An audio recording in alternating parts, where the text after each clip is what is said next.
sottosegretario Mazzi utilizza il metodo dell'intimidazione per tentare di reprimere le legittime manifestazioni di protesta da parte dei lavoratori. Dopo la Venezia con la Bianchi, ora a finire nel mirino, tra gli altri, degli orchestrali della Fenice di Venezia è la volta del sottosegretario alla cultura Gianmarco Mazzi a far discutere l'annuncio da parte del sottosegretario da Verona sabato scorso di voler avviare verifiche artistiche in tutte le fondazioni lirico-sinfoniche. Apriamo un altro capitolo che in questo momento è anche molto caldo per tutta la vicenda di Venezia.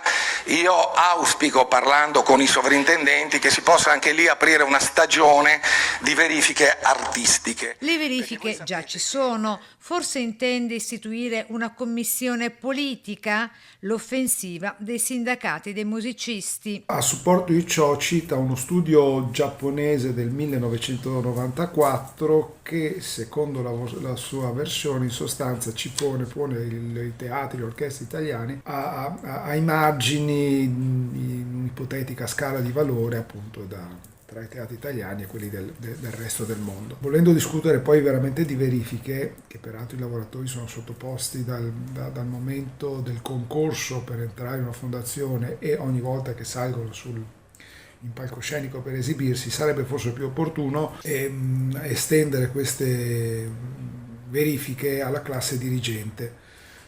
Una classe dirigente nominata per meriti politici